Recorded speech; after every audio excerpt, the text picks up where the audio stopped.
ನಮಸ್ಕಾರ. K2 ಕನ್ನಡ ನ್ಯೂಸ್ಗೆ ಸ್ವಾಗತ. ವೀಕ್ಷಿಸಿ ಈ ದಿನದ ಸುದ್ದಿಗಳ ರೌಂಡ್ ಅಪ್. ಆಹಾರ ಅರಿಸಿ ನರಿಯೊಂದು ಶ್ರೀರಾಮನಗರ ಬಡಾವಣೆಗೆ ನುಗ್ಗಿದ್ದು ಅಲ್ಲಿ 4 ಜನರಿಗೆ ಕಚ್ಚಿ ಗಾಯಗೊಳಿಸಿದ ಘಟನೆ ನಡೆದಿದೆ. ರಾಯಚೂರು ನಗರದ ಶ್ರೀರಾಮನಗರ ಕಾಲೋನಿಯಲ್ಲಿ ನರಿ ದಾಳಿ ನಡೆದಿದ್ದು ಆಹಾರ ಅರಿಸಿ ನಗರ ಪ್ರದೇಶಕ್ಕೆ ಬಂದಿದೆ ಎನ್ನಲಾಗುತ್ತಿದೆ. ಅಲ್ಲದೆ ನರಿಗೆ ಹುಚ್ಚು ಹಿಡಿದಿರುವ ಶಂಕೆಯೂ ವ್ಯಕ್ತವಾಗುತ್ತಿದೆ. ಘಟನೆಯಿಂದ ನಗರವಾಸಿಗಳಲ್ಲಿ ಆತಂಕ ಹೆಚ್ಚಿತ್ತು. 2 ವಯೋವೃದ್ಧರು, ಓರ್ವ ಬಾಲಕಿ, ಓರ್ವ ಯುವಕರಿಗೆ ನರಿ ಕಚ್ಚಿದೆ. ಅಕ್ಕ ನಾಗಮ್ಮ, ಪೂಜಾ, ರಂಗಣ್ಣ, ಮಂಜುನಾಥ ನರಿ ದಾಳಿಗೆ ಒಳಗಾದವರು ಎಂದು ಗುರುತಿಸಲಾಗಿದೆ. ಗಾಯಾಳುಗಳನ್ನು ರಿಮ್ಸ್ ಆಸ್ಪತ್ರೆಗೆ ದಾಖಲು ಮಾಡಲಾಗಿದ್ದು ಮುಂದುವರೆದ ಚಿಕಿತ್ಸೆ. ನರಿಯನ್ನು ಅರಣ್ಯ ಇಲಾಖೆ ಅಧಿಕಾರಿಗಳು ಸ್ಥಳೀಯರ ಸಹಾಯದಿಂದ ಸೆರೆ ಹಿಡಿದಿದ್ದಾರೆ. ಗ್ರಾಮ ನಿವಾಸ ಹತ್ರ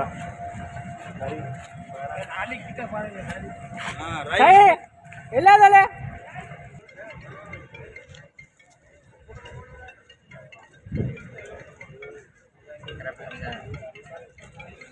ಬಂತ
ಕೋದಂಡರಾಮ್ ಯೂತ್ ಕಮಿಟಿಗೆ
ಮಾಜಿ ಮುಖ್ಯಮಂತ್ರಿ ದಿ ದೇವರಾಜು ಅರಸು ಜಯಂತಿಯನ್ನು ದಿನಾಂಕ 20ರಂದು ನಗರದ ಪಂಡಿತ್ ಸಿದ್ದರಾಮ ಜಂಬಲ್ದಿನಿ ರಂಗಮಂದಿರದಲ್ಲಿ ಆಯೋಜಿಸಲಾಗಿದೆ ಎಂದು ಹಿಂದುಳಿದ ವರ್ಗಗಳ ಒಕ್ಕೂಟದ ಜಿಲ್ಲಾಧ್ಯಕ್ಷ ಕೆ ಶಾಂತಪ್ಪ ಅವರು ಹೇಳಿದರು. ಅವರಿಂದು ನಗರದ ಸುದ್ದಿಗಾರರೊಂದಿಗೆ ಮಾತನಾಡುತ್ತಾ, ಜಯಂತಿ ದಿನದಂದು ಬೆಳಗ್ಗೆ 9 ಗಂಟೆಗೆ ಡಾಕ್ಟರ್ BR ಅಂಬೇಡ್ಕರ್ ವೃತ್ತದಿಂದ ಅರಸರ ಭಾವಚಿತ್ರದ ಮೆರವಣಿಗೆ ಆರಂಭವಾಗಿ ರಂಗಮಂದಿರಕ್ಕೆ ತಲುಪಲಿದೆ ಎಂದರು. ಹಿಂದುಳಿದ ಸಮಾಜಗಳಿಗೆ ಸ್ವತಂತ್ರ ಮತ್ತು ಧ್ವನಿ ಇರಲಿಲ್ಲ. ಬಹುತೇಕ ಸಂಪತ್ತು ಕೆಲವು ವ್ಯಕ್ತಿಗಳಲ್ಲಿ ಮತ್ತು ಬಾಲ್ಯಂಡರ ಕೈಯಲ್ಲಿಯೇ ಕೇಂದ್ರೀಕೃತವಾಗಿತ್ತು. ಆರ್ಥಿಕವಾಗಿ ಮತ್ತು ಸಾಮಾಜಿಕವಾಗಿ ಹಿಂದುಳಿದ ವರ್ಗಗಳು ತುಳಿತಕ್ಕೆ ಒಳಗಾಗಿ ಹಸಿವು ನೀಗಿಸಿಕೊಳ್ಳಲು ಜೀತದಾರರಾಗಿ ದುಡಿದು ಬಸವಳಿಸುತ್ತಿದ್ದರು. ಬಾಲಕರ ಸರ್ಕಾರಿ ಪದವಿ ಪೂರ್ವ ಕಾಲೇಜ್ ಹಾಗೂ ಹೊಸಮನಿ ಪ್ರಕಾಶನ ಇವರ ಸಹಯೋಗದಲ್ಲಿ ಬಶೀರ್ ಅಹಮದ್ ಹೊಸಮನಿ ರಚನೆಯ ಆದಿಲ್ ಶಾಹಿ ನಾಟಕ ಕೃತಿ ಲೋಕಾರ್ಪಣೆ ಸಮಾರಂಭ ದಿನಾಂಕ 20ರಂದು ನಗರದ ಬಾಲಕರ ಸರ್ಕಾರಿ ಪದವಿ ಪೂರ್ವ ಕಾಲೇಜ್ ನಡೆಯಲಿದೆ ಎಂದು ಹೊಸಮನಿ ಪ್ರಕಾಶನ ಖಾಜಂಚಿ ಖುಷಿ ಬೇಗಂ ಹೇಳಿದರು. ಅವರಿಂದು ನಗರದ ಸುದ್ದಿಗಾರರೊಂದಿಗೆ ಮಾತನಾಡುತ್ತಾ, ಕಾರ್ಯಕ್ರಮದ ಉದ್ಘಾಟನೆಯನ್ನು ಹಿರಿಯ ಕುಂಚ ಚಿತ್ರ ಕಲಾವಿದರಾದ H ಮ್ಯಾದರ್ ಅವರು ನೆರವೇರಿಸಲಿದ್ದಾರೆ. ಕಾರ್ಯಕ್ರಮದ ಅಧ್ಯಕ್ಷತೆಯನ್ನು ಬಾಲಕಿಯರ ಸರ್ಕಾರಿ ಪದವಿ ಪೂರ್ವ ಕಾಲೇಜು ಪ್ರಾಚಾರ್ಯರಾದ ಡಾಕ್ಟರ್ ರವೀಂದ್ರ S ಬಂಡಿ ವಹಿಸಲಿದ್ದು, ಕೃತಿ ಬಿಡುಗಡೆಯನ್ನು ಉಪನ್ಯಾಸಕರಾದ AL ನಾಗೂರು ಜಾಜಾಪೂರು ಮಾಡಲಿದ್ದಾರೆ. ಕೃತಿ ಪರಿಚಯವನ್ನು ಹಿರಿಯ ಸಾಹಿತಿ ವೀರ ಹನುಮಾನ ಮಾಡಲಿದ್ದಾರೆ ಎಂದರು. ಜನ್ಮದಿನಾಚರಣೆ ಅಂಗವಾಗಿ ನಾವು ಇವತ್ತು ಪತ್ರಿಕಾಗೋಷ್ಠಿಗೆ ಎಲ್ಲರೂ ದೇವರಾಜರಸವರು 72ರಿಂದ 82ವರೆಗೆ ಅದೊಂದು ದೇವರಾಜರಸ ಯುಗ ಅಂತೇಳಿ ಅಂದಿನ ದಿನಗಳಲ್ಲಿ ದೊಡ್ಡ ಒಂದು ಪ್ರಚಾರದಲ್ಲಿ ಇತ್ತು. ಈಗ ಅವರ ಒಂದು ಜಯಂತಿ ಹಿಂದುಳಿದ ಜಾತಿ ಒಕ್ಕೂಟದ ವತಿಯಿಂದ ನಾವು ಆ ಜಯಂತಿಗೆ ಎಲ್ಲ ಸಮುದಾಯದವರು ಆ ಜಯಂತಿಯಲ್ಲಿ ಭಾಗವಹಿಸಬೇಕು ಅಂತೇಳಿ ಕೇಳ್ಕೊಳ್ಳಿಕ್ಕೆ ಇವತ್ತು ಅವರವರ ರಾಷ್ಟ್ರ ನಾಯಕರು, ಮಹಾತ್ಮರು, ಶರಣರು, ಸಂತರು, ಆ ಸಮುದಾಯದವರು ಪ್ರತಿಯೊಂದು ಜಯಂತಿ ಆ ಸಮುದಾಯದವರು ಮಾಡ್ತಾ ಇರ್ತಾರೆ. ಅಂದರೆ ದೇವರಾಜರಸವರು ಏನು ಈ ಧ್ವನಿ ಇಲ್ಲದಂಥ ಸಮುದಾಯಗಳಿಗೆ ಶೈಕ್ಷಣಿಕವಾಗಿ, ಸಾಮಾಜಿಕವಾಗಿ, ರಾಜಕೀಯವಾಗಿ ಏನು ಶಕ್ತಿ ತುಂಬಿದ್ದಾರೆ, ಅದೇ ರೀತಿ ಬಡವರಿಗೆ, ಭೂಮಿ ಇಲ್ಲದವರಿಗೆ ಭೂಮಿ ಮತ್ತು ಜೀತ ವಿಮುಕ್ತಿ ಅನೇಕ ಯೋಜನೆಗಳನ್ನು ರೂಪಿಸಿ ಆ ಬಡವರಿಗೆ ತಲುಪುವಂಥ ಒಂದು ದೊಡ್ಡ ನೇರವನ್ನು ಮಾಡಿರುವಂಥ ನಮ್ಮ ದೇವರಾಜರಸವರು ಜಯಂತಿಯಾಗಿ ಅವರು ಯಾವುದೇ ಸಣ್ಣ ಸಮಾಜದವರು. ಈಗ ನಮ್ಮ ಸಮುದಾಯಗಳು ನಾವೆಲ್ಲ ಜಯಂತಿ ಮಾಡ್ಕೊಳ್ತೀವಿ, ಅನೇಕ ಸಮುದಾಯಗಳು. ಆದರೆ ನಾವೆಲ್ಲರೂ ಫಲಾನುಭವಿಗಳು, ನಾವೆಲ್ಲ ಹಿಂದುಳಿದ ಜಾತಿಗಳಿರ್ಬೋದು, ಶೋಷಿತ ಸಮುದಾಯಗಳಿರ್ಬೋದು, ಅನೇಕ ಜನ ಉಳುವವನೇ ಹೂ ಹೊಡೆಯ ಅಂತೇಳಿ ಅದು ಯಾವುದೇ ಸಮಾಜ ಅಂತೇಳಿ ನಿರ್ಮಿಸುವಂಥ ಸಮಾಜ ಇಲ್ಲ. ಯಾರು ಓದ್ತಾ ಇದ್ರು, ಯಾರು ಮಾಡ್ತಾ ಇದ್ರು ಅವರಿಗೆ ಅವಕಾಶ ಸಿಕ್ತು. ಮತ್ತೆ ಊರು ಇಲ್ಲದವರು ಕೂಡ ಅನೇಕ ಜನರಿಗೆ ಎಕ್ಸೆಸ್ ಲ್ಯಾಂಡ್ ಇದು ಮಾಡಿಕೊಂಡು ಎಲ್ಲರಿಗೂ ಕೊಟ್ಟು ಅನೇಕ ರೀತಿಯಲ್ಲಿ ಅವ್ರ ಕೊಡುಗೆ ದೊಡ್ಡದಿದೆ. ಹಾಗಾಗಿ ನಾವೆಲ್ಲರೂ ಫಲಾನುಭವಿಗಳಿದ್ದೀವಿ. ಏನು ಸರ್ಕಾರದಿಂದ ಹಮ್ಮಿಕೊಂಡಿರುವಂಥ ಆ ಒಂದು ಕಾರ್ಯಕ್ರಮ ನಾವೆಲ್ಲರೂ ಅದರಲ್ಲಿ ಭಾಗವಹಿಸಬೇಕು. ನಮ್ಮ ಜಯಂತಿಗಳಲ್ಲಿ ನಾವು ಯಾವ ರೀತಿ ಭಾಗವಹಿಸ್ತೀವಿ ಅದೇ ರೀತಿ ಹೆಚ್ಚಿನ ಮಟ್ಟದಲ್ಲಿ ಈ ಎಲ್ಲ ಸಮುದಾಯಗಳು ಅದರಲ್ಲಿ ಭಾಗವಹಿಸಬೇಕು. ಹಾಗಂತೇಳಿ ನಮ್ಮ ಮುಖಾಂತರ ನಾವೆಲ್ಲ ಸಮುದಾಯಗಳು ಹಾನಿ ಮಾಡಿಕೊಳ್ಬೇಕಾಗ್ತದೆ. ಹಾಗಾಗಿ ನಾವು 20ನೇ ತಾರೀಕು ಬೆಳಗ್ಗೆ 9 ಗಂಟೆಗೆ ಡಾಕ್ಟರ್ ಬಾಬಾ ಸಾಹೇಬ್ ಅಂಬೇಡ್ಕರ್ ವೃತ್ತದಿಂದ ರಂಗಮಂದಿರವರೆಗೆ ಮೆರವಣಿಗೆ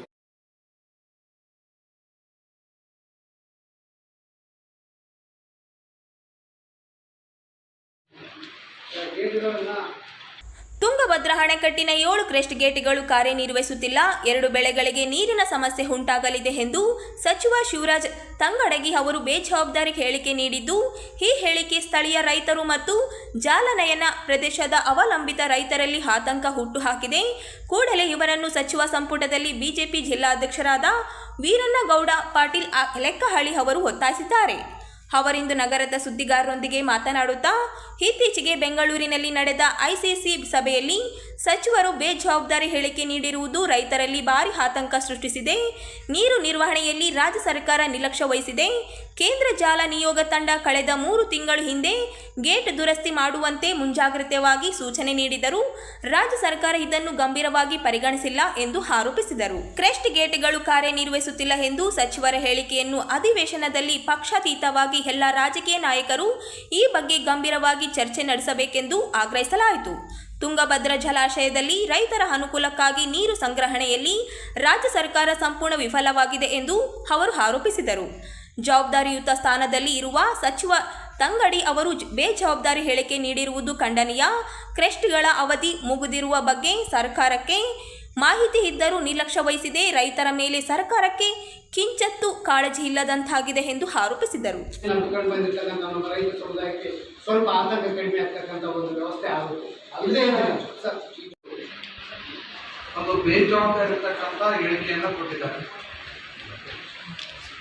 ರಾಜ್ಯದಲ್ಲಿ ಈಗಾಗಲೇ ರೈತರು ರಸಗೊಬ್ಬರಗಳು ಸಿಗದೆ ಈ ಭಾಗದಲ್ಲಿ 1ಕ್ಕೆ 2ರಷ್ಟು ಹಣವನ್ನು ನೀಡಿ ಕಾಳಸಂಖ್ಯೆಯಲ್ಲಿ ರಸಗೊಬ್ಬರವನ್ನು ಖರೀದಿ ಮಾಡಿ ಇವತ್ತೆಲ್ಲ ಬೆಳೆಗಳಿಗೆ ಹಾಕಿ ರೈತರು ಏನೋ ಈ ಒಂದು ಲಾಭದಾಯಕ ಬೆಳೆ ಬೆಳಿತೀವಿ ಅನ್ನತಕ್ಕಂಥ ಸಂದರ್ಭದಲ್ಲಿ ಇವತ್ತು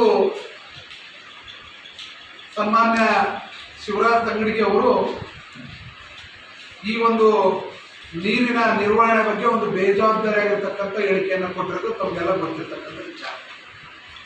ಈಗಾಗಲೇ ತಮ್ಮೆಲ್ಲರಿಗೂ ಗೊತ್ತಿದ್ದಂತೆ ಹಿಂದೆ ಆಗಸ್ಟ್ ತಿಂಗಳಲ್ಲಿ ಗೇಟ್ ಕಿತ್ತೋಗಿರ್ತಕ್ಕಂಥದ್ದು, ಹಾಗೆ ಆ ಗೇಟನ್ನು ರಿಪೇರಿ ಮಾಡಿರ್ತಕ್ಕಂಥದ್ದು, ಹಾಗೆ ಹಿಂದೆ ಕೇಂದ್ರದ ತಂಡ ಬಂದು ಈ ಗೇಟ್ಗಳೆಲ್ಲವೂ ಕೂಡ ರಿಪ್ಲೇಸ್ ಮಾಡಬೇಕು ಅಂತಕ್ಕಂಥದ್ದು ಮಾಹಿತಿಯನ್ನು ವರದಿಯನ್ನು ಅವರು ಕೊಟ್ಟೋಗಿರ್ತಕ್ಕಂಥದ್ದು ಇತಿಹಾಸ.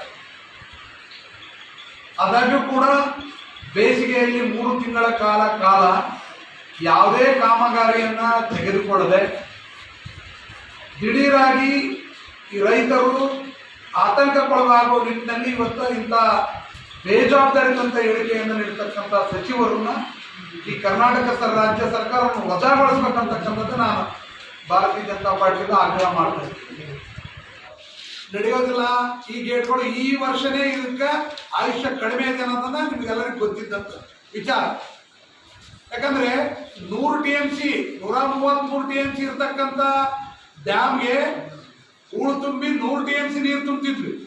ಆ 100 TMC ನೀರಿನಲ್ಲಿ ಮತ್ತೆ 80 TMC ತುಂಬಬೇಕಾಗಿದೆ. ಯಾಕಂದ್ರೆ ಗೇಟ್ಗಳು ಭದ್ರವಾಗಿಲ್ಲ ಅನ್ನೋ ಒಂದು ಕಾರಣದಿಂದ. ಆ ಗೇಟ್ಗಳು ಭದ್ರವಾಗಿಲ್ಲ ಅನ್ನೋ ಕಾರಣಕ್ಕೆ ಈಗ 80 TMC ತುಂಬಿದವರು ಈಗ ನೀವು ಜನರಿಗೆ 80 ಅಂತೇಳಿ ಈಗ ಅದು ಇನ್ನೂ ಏನಾದ್ರೂ ಕಿತ್ತೋಗೋದಕ್ಕೆ 60ಕ್ಕೆ ನಿಲ್ಲಿಸ್ತಾರೋ ಏನೋ 50ಕ್ಕೆ ನಿಲ್ಲಿಸ್ತಾರೋ ದೇವರಿಗೆ ಗೊತ್ತು. ಹೀಗಾಗಿ ನಿಮಗೆ ಆತಂಕ ಇದೆ.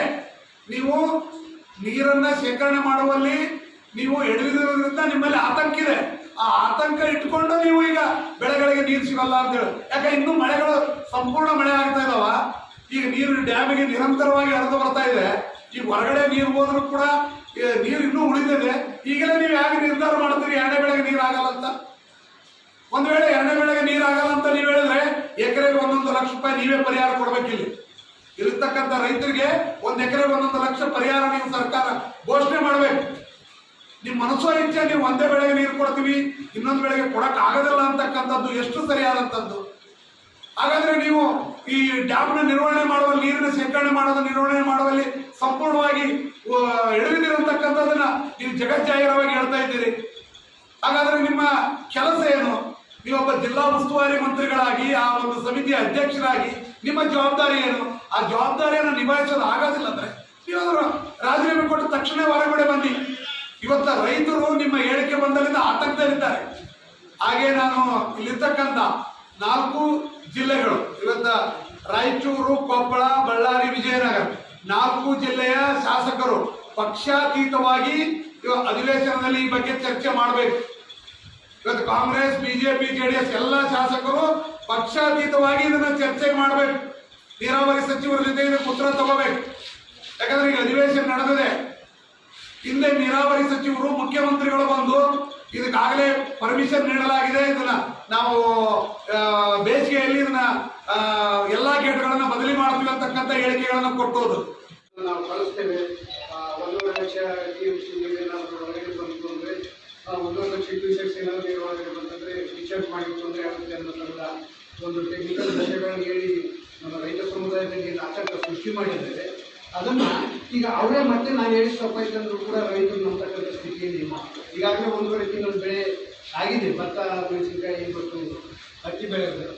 ಈ ಮಳೆಯಲ್ಲಿ ಒಂದು ಸ್ವಲ್ಪ ಗದ್ದೆಗೆ ನೀರಿನ ಬಗ್ಗೆ ಅಷ್ಟೊಂದು ಜನ ಆಸಕ್ತಿ ವಹಿಸಲ್ಲ ಅಂದ್ರೂ ಕೂಡ ಈ ಒಂದು ಮಳೆ ವಾತಾವರಣ ಮುಗಿದ್ರೆ ನಾಳೆ ಮುಂದೆ ಆ ನೀರಿನಿಂದಲೇ ಉಳಿದ ಒಂದು ಕಟಾವಿನವರೆಗೂ ನೀರನ್ನು ಒಂದು ಆಶ್ರಯಿಸತಕ್ಕಂಥದ್ದು ಇರೋದ್ರಿಂದ ದಿಢೀರನೇ ಆ ಒಂದು ತಜ್ಞರ ಸಮಿತಿ ಏನು ಬಂದು ನೋಡಿತ್ತು, ಅವರನ್ನೇ ಮತ್ತೆ ರಿಕ್ವೆಸ್ಟ್ ಮಾಡಿ ಕರೆಸಿ ಅಲ್ಲಿ ಮತ್ತೊಂದು ಸಲ ಅದನ್ನು ನೋಡಿ ಅಧ್ಯಯನ ಮಾಡಿ ಅವರ ಮುಖಾಂತರ ಒಂದು ಪ್ರೆಸ್ ಮೀಟ್ ಮಾಡೋದ್ರ ಮೂಲಕ ರೈತರಲ್ಲಿ ಇರ್ತಕ್ಕಂಥ ಆತಂಕವನ್ನು ಸ್ವಲ್ಪ ಕಡಿಮೆ ಮಾಡಲಿಕ್ಕೆ ಸಾಧ್ಯ ಇದೆ.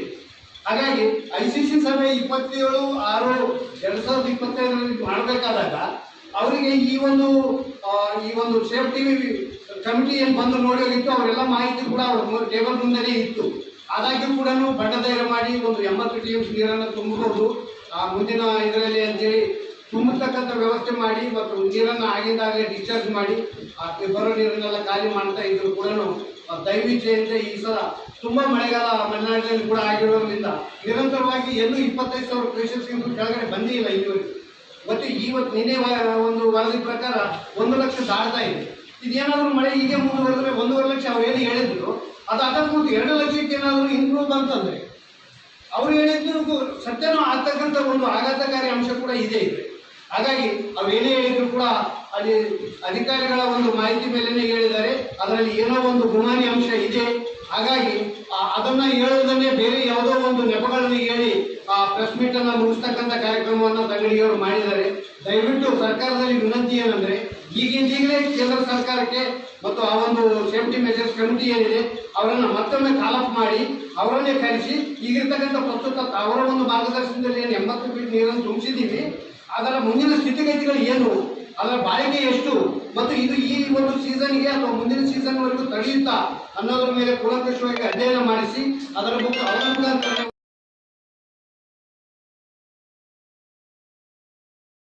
ಶ್ರುತಿ ಸಾಹಿತ್ಯ ಮೇಳ ಹೊತ್ತಿಂದ ದಿನಾಂಕ 21ರಂದು ಸಂಜೆ 4 ಗಂಟೆಗೆ ನಗರದ ಕರ್ನಾಟಕ ಸಂಘದ ಸಭಾಂಗಣದಲ್ಲಿ ಕನಕದಾಸರ ಸರಸ್ವತ ಕುರಿತು ದಾಸನಾಗು ಹಾಗೂ ವಿಶೇಷ ನಾಗು ಎಂಬ ಕಾರ್ಯಕ್ರಮವನ್ನು ಹಮ್ಮಿಕೊಳ್ಳಲಾಗಿದೆ ಎಂದು ಮೇಳದ ಅಧ್ಯಕ್ಷ ಮೂಳಿದಾರ್ ಕುಲಕರ್ಣಿ ಅವರು ಹೇಳಿದರು. ಅವರಿಂದು ನಗರದ ಸುದ್ದಿಗಾರರೊಂದಿಗೆ ಮಾತನಾಡುತ್ತಾ ಕಾರ್ಯಕ್ರಮದಲ್ಲಿ ನಾಡಿನ ಖ್ಯಾತ ಪ್ರವಚನಕಾರರಾದ ಸುಸ್ವರ್ಣಂ ನಾಗರಾಜಾಚಾರ್ಯ ಅವರು ಕನಕದಾಸರ ಸರಸ್ವತ ದಾಸನಾಗು ಬಗ್ಗೆ ಉಪನ್ಯಾಸ ಮಾಡಲಿದ್ದಾರೆ. ರಶ್ಮಿ ರಾಘವೇಂದ್ರ ಹಾಗೂ ಝಾನ್ಸಿ ರಾಣಿ ನಾರಾಯಣರಾವ್ ಅವರಿಂದ ದಾಸವಾಣಿ ನಡೆಯಲಿದೆ ಎಂದರು. ಕಾರ್ಯಕ್ರಮದ ಉದ್ಘಾಟನೆಯನ್ನು ಕರ್ನಾಟಕ ಸಂಘದ ಅಧ್ಯಕ್ಷರಾದ ಕೆ ಶಾಂತಪ್ಪ ಅವರು ನೆರವೇರಿಸಲಿದ್ದಾರೆ. ಶ್ರುತಿ ಸಾಹಿತ್ಯ ಮೇಳ ಗೌರವ ಅಧ್ಯಕ್ಷರಾದ ಡಾಕ್ಟರ್ ಜಯಲಕ್ಷ್ಮಿ ಮಂಗಳಮೂರ್ತಿ ಅವರು ಕಾರ್ಯಕ್ರಮದ ಅಧ್ಯಕ್ಷತೆ ವಹಿಸಲಿದ್ದಾರೆ. ಕಾರ್ಯಕ್ರಮದ ಮುಖ್ಯ ಅತಿಥಿಗಳಾಗಿ ಬಿಜೆಪಿ ಮುಖಂಡರು ರವೀಂದ್ರ ಜಾಲ್ದರ್, ಕಡಗೋಲ್ ಆಂಜನೇಯ, ವಿಜಯ್ ಕುಮಾರ್ ಸಜ್ಜನ್ ಮತ್ತು ಕಲ್ಯಾಣ ಕರ್ನಾಟಕದ ಬ್ರಾಹ್ಮಣ ಮಹಾಸಭಾ ಉಪಾಧ್ಯಕ್ಷರಾದ ಹನುಮಂತರಾವ್ ಕಲ್ಲೂರ್ಕರ್, ಜಿಲ್ಲಾ ಕುರುಬ ಸಂಘದ ಅಧ್ಯಕ್ಷರಾದ ಬಸವಂತಪ್ಪ ಮಾನ್ವಿ, ಜಿಲ್ಲಾ ಜನಪದ ಪರಿಷತ್ತು ಮಹಿಳಾ ಸಂಘದ ಅಧ್ಯಕ್ಷರಾದ ದಾನಮ್ಮ ಟಿ ಸುಭಾಷ್ ಚಂದ್ರ, ಕನ್ನಡ ಜನಪದ ಪರಿಷತ್ತಿನ ವಿಭಾಗೀಯ ಅಧ್ಯಕ್ಷರಾದ ಶರಣಪ್ಪ ಗೋನಾಳೆ ಅವರು ಆಗಮಿಸಲಿದ್ದಾರೆ ಎಂದರು. ಈ ಕಾರ್ಯಕ್ರಮಕ್ಕೆ ಸರ್ವರು ಆಗಮಿಸಿ ಯಶಸ್ವಿಗೊಳಿಸಬೇಕೆಂದು ಅವರು ಕೋರಿದರು. ಕನಕದಾಸರು ಜನಪದ ಗಂಗೋತ್ರಿ ಎಂದು ಕರೆತಕ್ಕಂಥ ದಾಸಶ್ರೇಷ್ಠರು. ಅವರು ಭಕ್ತಿಯಿಂದ ಶ್ರೀಕೃಷ್ಣನನ್ನೇ ತಿರುಗಿಸಿದಂಥ ಸಾಕಾರ ಮೂರ್ತಿಯವರು. ಅಂತ ಮಹನೀಯರ ಒಂದು ಹೇಳಿದಂತೆ ದಾಸನಾಗು ವಿಶೇಷನಾಗು ಅಂತಕ್ಕಂಥ ಒಂದು ಕಾರ್ಯಕ್ರಮದ ಶೀರ್ಷಿಕೆ ಅಡಿಯಲ್ಲಿ ದಿನಾಂಕ 21ರಂದು ಗುರುವಾರ ಸಂಜೆ 5:30ಕ್ಕೆ ಕರ್ನಾಟಕ ಸಂಘದ ಸಭಾಂಗಣದಲ್ಲಿ ದಾಸನಾಗು ವಿಶೇಷನಾಗುವಂತಕ್ಕಂಥ ಒಂದು ಕಾರ್ಯಕ್ರಮವನ್ನು ಹಮ್ಮಿಕೊಂಡಿದ್ದೇವೆ. ಈ ಕಾರ್ಯಕ್ರಮದಲ್ಲಿ ವಿಶೇಷವಾಗಿ ತಿರುಮಲ ತಿರುಪತಿ ದೇವಸ್ಥಾನದ ಮುಖ್ಯ ಭಾಷಣಕಾರರು, ಪ್ರವಚನಕಾರರು, ನಾಡಿನಾದ್ಯಂತ ಹಲವಾರು ಪ್ರವಚನಗಳ ಮೂಲಕ, ಟಿವಿಗಳ ಮೂಲಕ ಆಚಾರ್ಯರು ಕನಕದಾಸರ ಸಾರಸತ್ವ ದರ್ಶನ ಎಂಬುದರ ಬಗ್ಗೆ ಉಪನ್ಯಾಸವನ್ನು ನೀಡಲಿದ್ದಾರೆ. ಅವತ್ತಿನ ದಿವಸನೇ ಶ್ರೀಮತಿ ಝಾನ್ಸಿ ರಾಣಿ ನಾರಾಯಣರಾವ್ ಮತ್ತು ಶ್ರೀಮತಿ ರಶ್ಮಿ ರಾಘವೇಂದ್ರ ಅವರ CN ರಾಘವೇಂದ್ರ ಅವರ ಧರ್ಮಪತ್ನಿ ಅವರಿಂದ ದಾಸವಾಣಿ ಕಾರ್ಯಕ್ರಮ ಜರುಗ್ತಾ ಇದೆ. ಈ ಕಾರ್ಯಕ್ರಮದ ಉದ್ಘಾಟನೆಯನ್ನ ಕರ್ನಾಟಕ ಸಂಘದ ಅಧ್ಯಕ್ಷರಾಗಿರ್ತಕ್ಕಂಥ J. ಶಾಂತಪ್ಪ ಅವರು ಉದ್ಘಾಟನೆಯನ್ನು ಮಾಡಲಿದ್ದಾರೆ. ಅಧ್ಯಕ್ಷತೆಯನ್ನ ನಾಡಿನ ಹಿರಿಯ ಸಾಹಿತಿಗಳು, ರಾಜ್ಯೋತ್ಸವ ಪ್ರಶಸ್ತಿ ಪುರಸ್ಕೃತರಾಗಿರ್ತಕ್ಕಂಥ ಡಾಕ್ಟರ್ ಜಯಲಕ್ಷ್ಮಿ ಮಂಗಳಮೂರ್ತಿ ಅವರು, ನಮ್ಮ ಶ್ರುತಿ ಸಾಹಿತ್ಯ ಮೇಳದ ಗೌರವ ಅಧ್ಯಕ್ಷರು, ಅವರು ಅಧ್ಯಕ್ಷತೆಯನ್ನು ವಹಿಸಲಿದ್ದಾರೆ. ಇದರ ಜೊತೆಗೆ ಮುಖ್ಯ ಅತಿಥಿಗಳಾಗಿ ರವಿಕರ್ ಜಲ್ದಾರ್ ಅವರು, ಕಳಗೋಲ್ ಆಂಜನೇಯ ಅವರು, ಶ್ರೀ ವಿಜಯಕುಮಾರ್ ಸಜ್ಜನ್ ಅವರು, ಕುರುಬ ಸಂಘದ ಅಧ್ಯಕ್ಷರಾಗಿರ್ತಕ್ಕಂಥ ಶ್ರೀ K. ಬಸವಂತಪ್ಪ ಮಾನ್ವಿ ಅವರು, ಶ್ರೀಮತಿ ದಾನಮ್ಮ T. ಸುಭಾಷ್ ಚಂದ್ರ ಜಿಲ್ಲಾ ಅಧ್ಯಕ್ಷರು, ಜಿಲ್ಲಾ ಮಹಿಳಾ ಕನ್ನಡ ಜಾನಪದ ಪರಿಷತ್ ರಾಯಚೂರು, ಶ್ರೀ ಹನುಮಂತರಾವ್ ಕಲ್ಲೋರ್ಕರ್ ಸೇವಾ ಪ್ರತಿಷ್ಠಾನ ಮಂಡಳಿಯ ಅಧ್ಯಕ್ಷರಾಗಿರ್ತಕ್ಕಂಥ ಶ್ರೀ ಹನುಮಂತರಾವ್ ಕಲ್ಲೋರ್ಕರ್ ಹಾಗೂ ವಿಭಾಗೀಯ ಅಧ್ಯಕ್ಷರಾಗಿರ್ತಕ್ಕಂಥ ಕನ್ನಡ ಜಾನಪದ ಪರಿಷತ್ತಿನ ಶ್ರೀ ಶರಣಪ್ಪ ಕೋನಾಳ್ ಅವರು ಮುಖ್ಯ ಅತಿಥಿಗಳಾಗಿ ಆಗಮಿಸಲಿದ್ದಾರೆ. ಇದೊಂದು ನಿಜವಾಗಿಯೂ ಬಹಳ ಅತ್ಯುತ್ತಮವಾಗಿರ್ತಕ್ಕಂಥ ಜ್ಞಾನವಂತರ ಕಾರ್ಯಕ್ರಮ ಇದಾಗಿದೆ. ಉಪನ್ಯಾಸ ಬಹಳ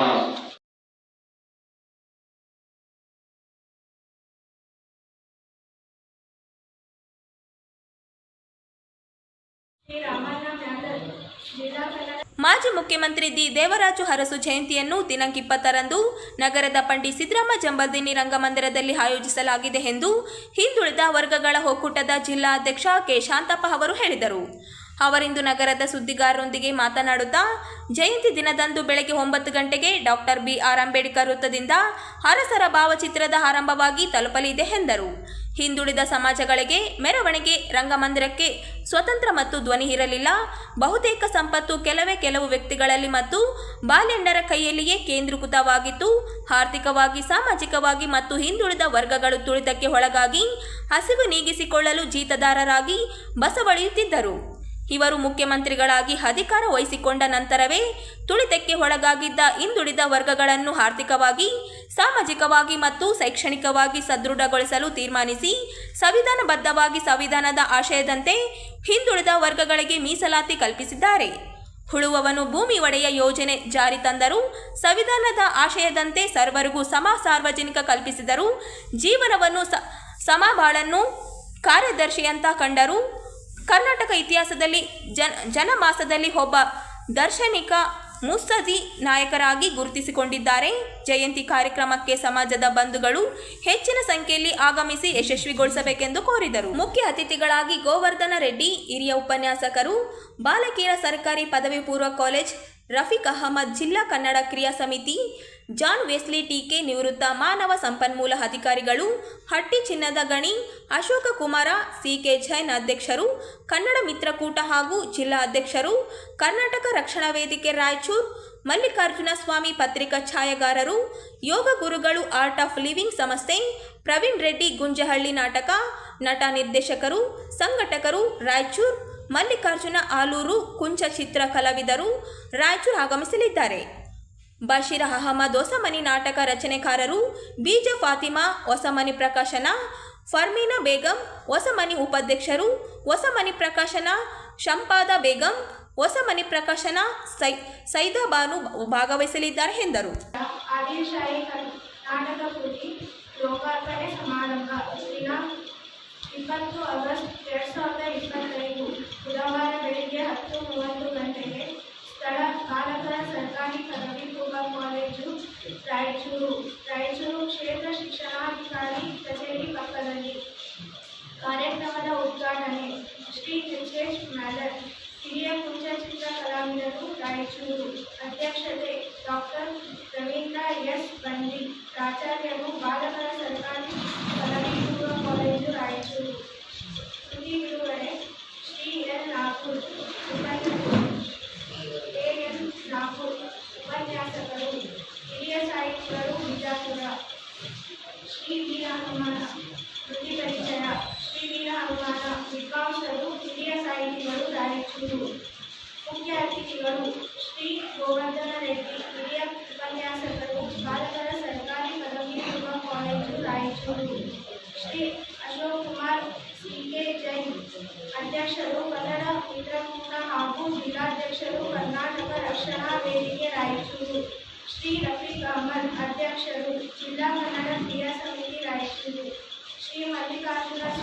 ಪತ್ರಿಕಾ ಛಾಯಾಗ್ರಾಹಕರು, ಯೋಗಗುರುಗಳು, ಆರ್ಟ್ ಆಫ್ ಲಿವಿಂಗ್ ಸಂಸ್ಥೆ Raichur, Shri John Wesley TK. ನಿವೃತ್ತ ಮಾನವ ಸಂಪನ್ಮೂಲ ಅಧಿಕಾರಿಗಳು, ಪಟ್ಟಿ ಚಿನ್ನದ ಗಣಿ ರಾಯಚೂರು, ಶ್ರೀ ಪ್ರವೀಣ್ ರೆಡ್ಡಿ ಗುಂಜಹಳ್ಳಿ, ನಾಟಕ ನಟ ನಿರ್ದೇಶಕರು, ಸಂಘಟಕರು ರಾಯಚೂರು, ಶ್ರೀ ಮಲ್ಲಿಕಾರ್ಜುನ ಆಲೂರು, ಕುಂಚಚಿತ್ರ ಕಲಾವಿದರು ರಾಯಚೂರು. ಉಪಸ್ಥಿತಿ ಶ್ರೀ ಬಶೀರ್ ಅಹಮದ್ ಹೊಸಮನಿ.